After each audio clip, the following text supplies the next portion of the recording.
আপনাদের স্কুলে কি অ্যালিগেশন আপনারা বলুন নিজের মুখে অ্যালিগেশনটা কি স্কুল ছাত্রীর সঙ্গে ভয়ঙ্কর কাণ্ড ঘটল।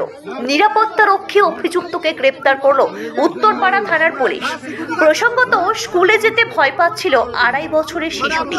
জিজ্ঞাসা করলে বলে স্কুলে আঙ্কেল ব্যাগ টাচ করেছে। এরপরই আজ স্কুলে অভিভাবকরা চড়াও হয়। প্রবল বিক্ষোভের পাশাপাশি প্রিন্সিপালের স্বামীকে চড় থাপ্পড় মারা চলে। উত্তরপাড়া থানার পুলিশ গিয়ে অভিযুক্ত নিরাপত্তা রক্ষীকে আটক করে পরিস্থিতি সামাল দেয়। ঘটনা হিন্দু মোটরে একটি বেসরকারি নার্সারি স্কুলের। শিশুটির পরিবারের অভিযোগ, গত কয়েকদিন ধরে স্কুলে যেতে ভয় পাচ্ছিল শিশুটি। কেন স্কুলে যেতে চায় না জিজ্ঞাসা করায় বলে স্কুলের এক আঙ্কেল তাকে খারাপ স্পর্শ করেছে। আজ স্কুলে গিয়ে অন্য অভিভাবকদের ঘটনার কথা জানায় শিশুটা পরিবার। এরপরে উত্তেজনা ছড়ায়। স্কুলে সিসি ক্যামেরার ফুটেজ চেক করা হয়। প্রিন্সিপাল ও তার স্বামী অভিভাবকদের বোঝানোর চেষ্টা করে। তখনই অভিভাবকদের একাংশ প্রিন্সিপালের স্বামীকে চড় থাপ্পড় মারতে শুরু করেন। পুলিশ এবং অন্য অভিভাবকরা তাকে সরিয়ে নিয়ে যায়। প্রিন্সিপাল রিমি চৌধুরী জানান, স্কুলের বাচ্চাদের দেখাশোনা করেন যারা, তারা সবাই মহিলা। তাছাড়া সিসিটিভি ফুটেজে সেরকম কিছুই দেখা যায়নি।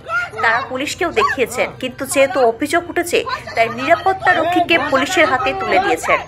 যদিও অভিভাবকদের অভিযোগ স্কুলের প্রিন্সিপাল বা স্টাফরা কেউ নজর দেয় না, না হলে একটা শিশুর সঙ্গে এমন আচরণ কেন করা হবে। উত্তরপাড়া থানার পুলিশ সূত্রে জানা গেছে অভিযোগ দায়ের হলে পক্সো থানায় মামলা রুজু করা হবে অভিযুক্তের বিরুদ্ধে।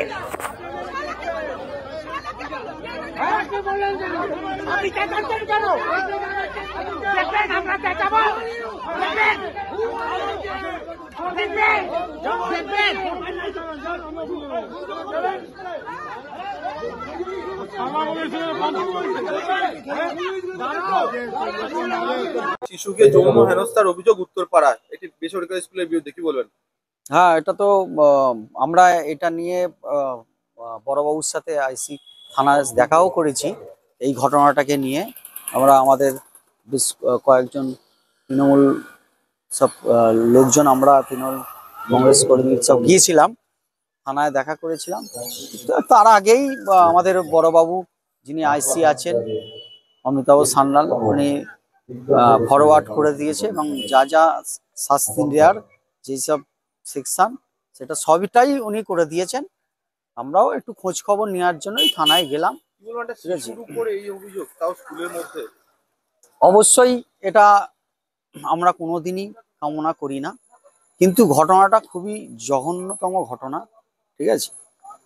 সেটাই আমি বক্তব্য যে এই ধরনের যে ঘটনাগুলো ঘটছে সমস্ত, বিশেষ করে বেসরকারি স্কুলগুলোকে আমি এটাই বার্তা দেবো বা সতর্ক করব যে এখান থেকে শিক্ষা নিন আপনারা, যে কোনো রকম কোনো বিপজ্জনক ব্যক্তিকে আপনারা কাজে রাখবেন না। আর দরকার হলে হ্যাঁ, সেটাই বলবো যে বিশেষ করে এইসব স্কুলে পুরুষদের না রাখাই ভালো। ছোট ছোট বাচ্চাদের যে স্কুলগুলো নার্সারি, পুরুষদের না রাখাই ভালো। আমার নাম খোকন মন্ডল, ভাইস চেয়ারম্যান, উত্তরপাড়া কোতরম পৌরসভা।